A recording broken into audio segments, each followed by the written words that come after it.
डाल लेंगे heading bioreactors, ठीक है। तो बायोरिएक्टर्स, बायोरिएक्टर्स, ठीक है। अब देखिए दे आर यूज्ड, बायोरिएक्टर्स का इस्तेमाल किया जाता है, ठीक है, फॉर द हायर यील्ड्स, ठीक है। They are used to produce, they are used to produce product in large quantity, product in large quantity. अगर हमको प्रोडक्ट लार्ज क्वांटिटी में चाहिए बच्चों, तो हम किसका यूज करते हैं? बायोरिएक्टर्स का। लार्ज क्वांटिटी में हमें चाहिए, मतलब कितना? लगभग 100 से अगर हमें 1000 लीटर अगर हमें अपना चाहिए प्रोडक्ट, ठीक है, तो हम क्या है, किसका यूज करते हैं? बायोरिएक्टर्स का यूज करते हैं। क्लियर है सभी को, समझ में आया इतना? अब देखिए ये क्या होते हैं? They are like a vessel, ये बर्तन की तरह होते हैं एक, ठीक है। They are like vessels, they are like vessels, ये आपके बर्तन की तरह होते हैं। क्लियर है सभी को, समझ में आ गया? दे आर लाइक वेजल्स, ठीक है। और जिसमें कि जो आपका रॉ मटेरियल होता है उसे बायोलॉजिकली कन्वर्ट कर दिया जाता है, किसमें? प्रोडक्ट्स में, ठीक है। इन विच जिसमें कि रॉ मटेरियल, जो रॉ मटेरियल है, ठीक है, आर कन्वर्ट किया जाता है, ठीक है, किस चीज में? Are converted into desired products, किसमें? डिजायर्ड प्रोडक्ट्स एंड एंजाइम्स, ठीक है। किसका इस्तेमाल करके? किसका इस्तेमाल करके? यूजिंग माइक्रोबियल एनिमल, बैक्टीरियल और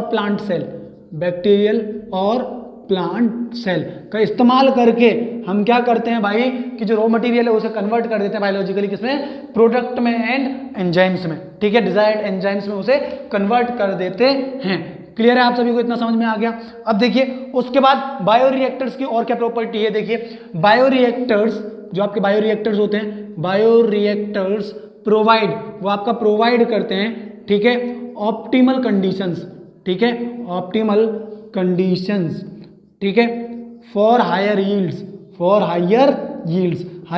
के लिए ये पर्याप्त आपको कंडीशंस प्रोवाइड करवाते हैं, हायर यील्ड्स, ठीक है। बाय प्रोवाइडिंग, क्या प्रोवाइड करके हमें? By providing growth condition provide करके। अब ये ग्रोथ कंडीशंस कौन कौन सी होती हैं समझेंगे, लाइक आपका पीएच टेम्परेचर, सॉल्ट सबस्ट्रेट,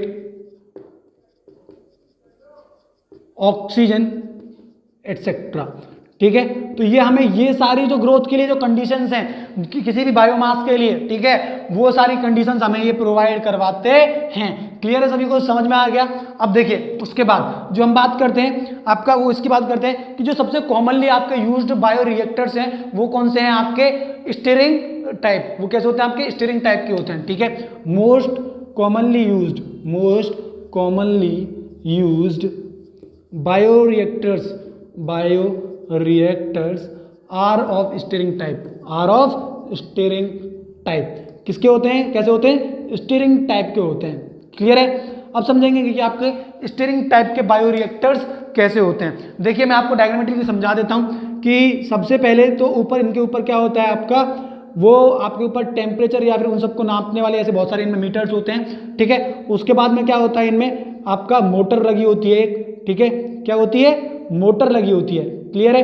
अब देखिए मोटर के बाद आपका वही इस तरीके का जो मैंने बताया सिलिंड्रिकल ये स्ट्रक्चर होते हैं आपके, ठीक है। ये आपके सिलिंड्रिकल स्ट्रक्चर होते हैं, ठीक है। तो इस तरीके से हम इसका स्ट्रक्चर बनाते हैं, ध्यान से देख लीजिएगा, समझ लीजिएगा, ठीक है। तो देखो ये सिलिंड्रिकल वेसल लाइक स्ट्रक्चर है आपका, ठीक है। मैंने इसको इस तरीके से डबलिंग कर दिया है ऐसे करके। क्लियर है? अब देखो इसमें से फिर इस तरीके से ये आता है।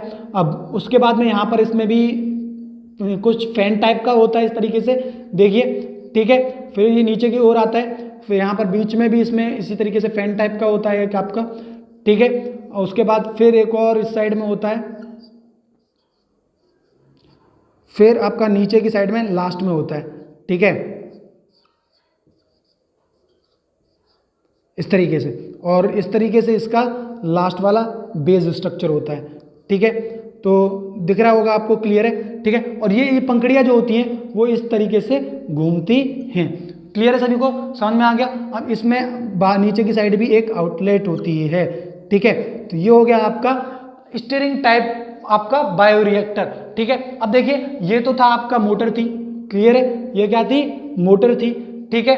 और क्या क्या होता है मैं आपको समझा देता हूं। इसमें देखिए आपका, इसमें और यहाँ पर ये जो होता है, ये वाला जो होता है, ठीक है, ये आपका फोम ब्रेकर होता है। क्या होता है, फोम ब्रेकर, ठीक है। अब देखिए फोम ब्रेकर क्या होता है, देखो अब कोई भी मैंने इसमें चीज डाली है, मैं उसे घुमाऊंगा तो आपको पता है झाग तो बनते ही हैं, दही चलाते हो ना, झाग बनते हैं ना ऊपर, तो उस फोम को ब्रेक करने का काम कौन करता है, ये आपका फोम ब्रेकर, समझ में आ गया। उसके बाद देखिए आपका क्या होता है, फ्लैट ब्लेड इंपेलर होता है एक, ठीक है। तो ये वाला जो होता है इसे बोलते हैं हम flat blade impeller, flat blade impeller, ठीक है। ये क्या काम करता है, ये मिक्स करने के लिए काम करता है, ठीक है, फ्लोथ को अच्छे से, ठीक है, मिक्स करने का काम करता है, ठीक है। तो ये जो आपका सेक्शन होता है ये करता है कल्चर ब्रोथ, क्या करता है, क्या कहलाता है, culture broth, CULTURE, culture broth. मतलब यहाँ पर आपका जो बायोमास है उसको कल्चर किया जाता है इस सेक्शन में, क्लियर है सभी को, समझ में आ गया। अब देखिए इसके बाद क्या होता है, ये जो आउटलेट है इससे स्टीराइल एयर बाहर आती है, क्या, स्टीराइल एयर। अभी आपको पता है भाई कुछ जो यूजलेस एयर है वो भी फॉर्म होगी इसके अंदर, तो वो किसके थ्रू बाहर आती है, आपकी स्टीराइल एयर ट्यूब के जरिए बाहर आती है, ठीक है। अब देखिए उसके बाद ये जो होता है आपका, ये एसिड बेस मेंटेनर होता है, एसिड बेस मेंटेनर, ठीक है। ये आउटलेट जो होती है ये मेंटेन करती है उसका पीएच, ठीक है। तो मतलब ये पीएच मेंटेन करने का काम करती है। और ये वाली जो आपकी आउटलेट दिख रही है, ठीक है, ये आपकी स्टीम फॉर स्टीराइजेशन, ठीक है, ये स्टीम फॉर स्टीराइजेशन प्रोवाइड करती है। मतलब कि देखिए अब भाई अगर मैंने अभी तो देखो मेरा बायोरिएक्टर में जो था वो डिजायर्ड जीन कुछ और था, अगली बार कुछ और होगा, तो हो सकता है उसमें कुछ रह जाए, तो मेरा जो न्यू जो जीन आएगा उसके अंदर क्या होगा, कंटेमिनेशन होगा। तो कंटेमिनेशन से बचने के लिए इसके अंदर क्या होता है, आपका स्टीम स्टीरिलाइजेशन का प्रोसेस होता है, ठीक है, स्टीम स्टीरिलाइजेशन, ठीक है, ताकि वो जो भी इसमें बच जाएं उनको हम क्या कर सकें, किल कर सकें, ठीक है। तो वो आपका इस चीज के लिए होता है, समझ में आ गया होगा आप होप सभी को, ठीक है। अब इसका जो बेस होता है देखिए आपको दिख रहा है सिलिंड्रिकल बेस है, तो हम लिखते हैं it has cylindrical base, it has cylindrical base, cylindrical base होता है इसका। अब सिलिंड्रिकल बेस होने का देखिए क्या फायदा होता है कि ये आपका फैसिलिटेट करता है मिक्सिंग की कंटेंट के, ठीक है, to facilitate mixing of content, mixing of content की मिक्सिंग के लिए, ठीक है, समझ में आ गया सभी को गाइस। अब उसके बाद नेक्स्ट हम समझते हैं, देखिए उसके बाद क्या हो गया, जो स्टीरियर है, जो इसमें ये घूम रही है पंखुड़ियां, ये फैसिलिटेट करती है mixing of the content and the oxygen ability, ठीक है। स्टीरियर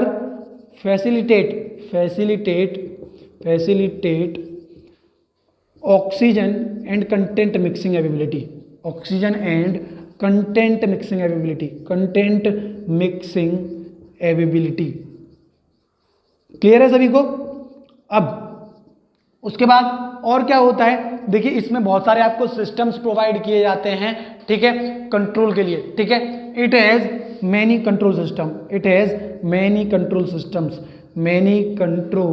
systems like your temperature control system, मैंने आपको बताया ये टेम्परेचर मेंटेन करने के लिए इसमें लगा हुआ है, ठीक है। तो टेम्परेचर कंट्रोल सिस्टम जो कि आपका टेम्परेचर शो करता है, ठीक है। ऐसे बहुत सारी इसमें मीटर्स लगे रहते हैं, ठीक है। PH control